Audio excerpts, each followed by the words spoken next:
This little piece of wood is a surrogate, a metaphor, an excuse for why we haven't done any videos in 3 months.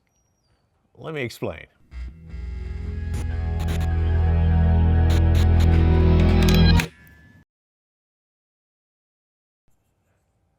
So, of course, at the end of last year, at the end of 2024, I think it was the last day of December, we posted the video with saying there were all sorts of great things coming, and we had a great idea for the next video, and we do. We have a really great idea for a video coming up.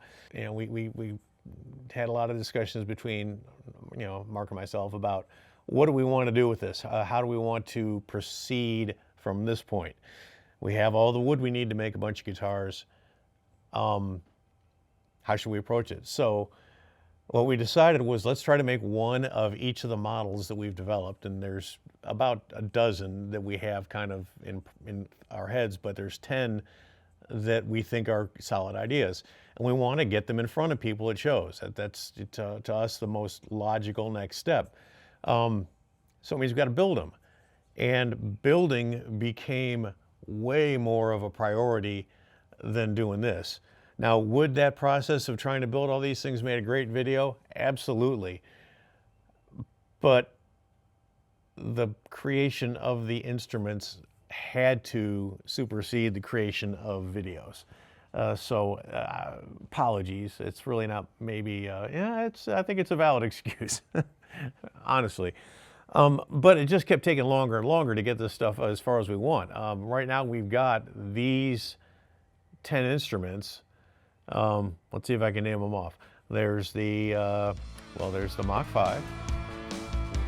There's the V4.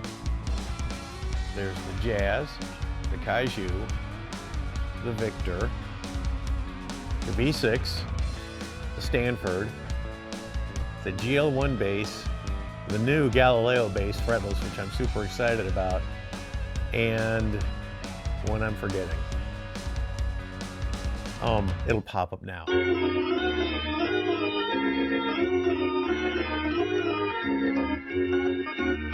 So anyway, there have been some things that had to get taken care of. The garage shop needed its own service, its own electrical service, because I was only able to get 60 amps from the house, and it took like 2 months to get it taken care of. Finally got the energy guys out here. They hooked up the new 100 amp service. So now I can do something crazy like have my heater running while I'm using the CNC machine and the dust collector's going, and while that's doing something, I can maybe cut something out in the bandsaw. So it's all gonna be really good, but it took some time, so there's a lot of stuff I had to do kind of onesie-twosies. As I said, this is kind of a metaphor for that because a lot of processes had to be figured out. A lot of stuff that looked good on paper once it got into the form of wood didn't look as good as I wanted, or it didn't fit like we had hoped, or we came up with, and not came up with, I totally stole this idea, I think from Barlow Guitars, of having these, I don't have one on this one. Oh, it's because it's here. Having these little recesses in the heels of the guitars that mate with a tenon in the neck pocket to help really lock everything in there and line it up.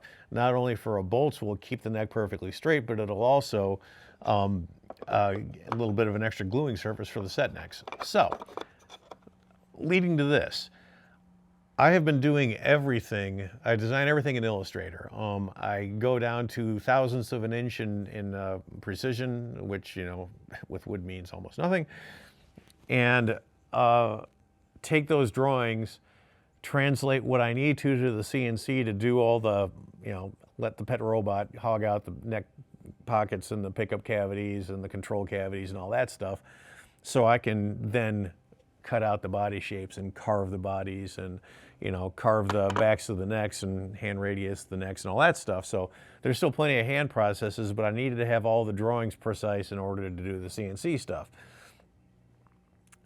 But sometimes the stuff you get on paper, the stuff you design in the computer doesn't look the same in real life.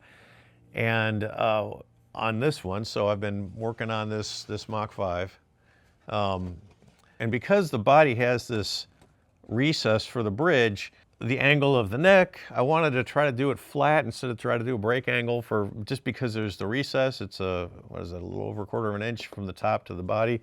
When I put it together, so here's the neck that will be.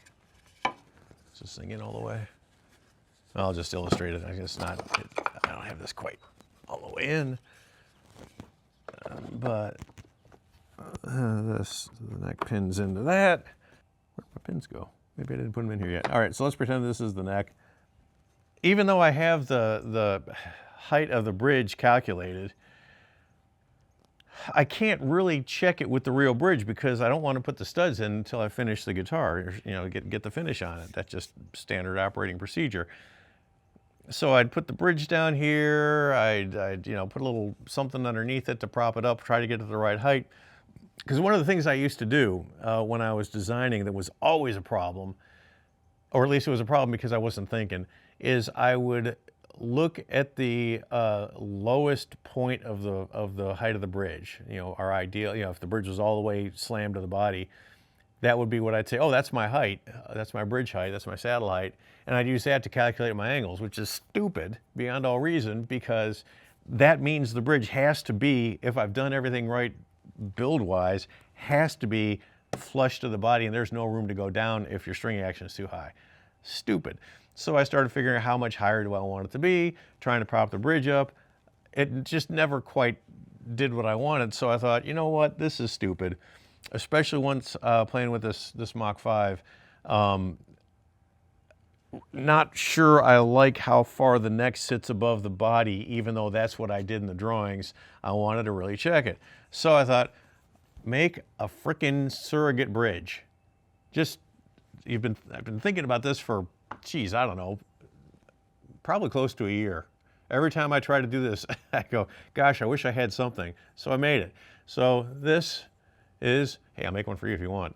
This is, where is my calipers? So this one is 0.7 inches tall, which we've determined based on what Mark ends up doing for setup, pretty much exactly how high our bridges end up being on anything that's doing a tune-o-matic. So built this, and now goes right in the hole. Now I know exactly how high my bridge is, and I can then check and see just how far on or off this is going to be when I build. And right now, this is pretty high. Now we have an interesting situation going on with the Mach 5. Since we're using this flying tailpiece of ours, it kind of raises up where the tailpiece, where the break angle on the bridge is going to be, and we want to make sure it's high enough that there's some downward pressure on that. Again, it's part of the iterative design process. Iterative design process.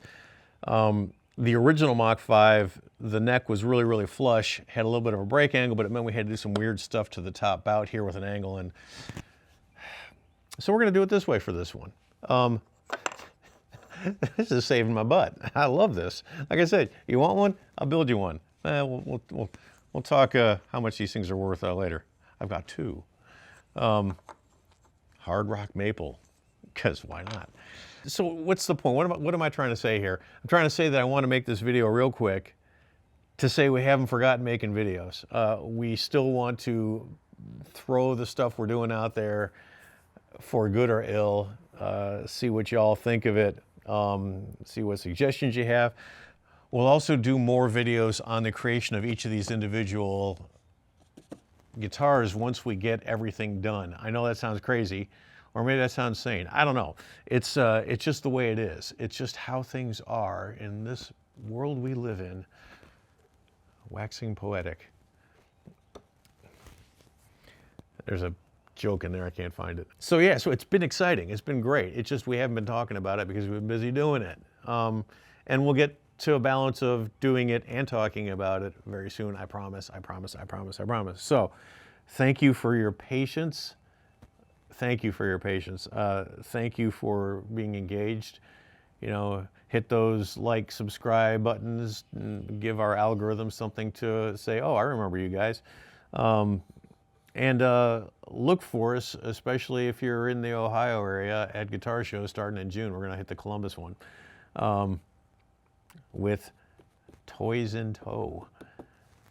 So take care. Thanks for watching, as always. And another video is coming very, very soon. Promise. Within a week or two, tops. See you. Bye.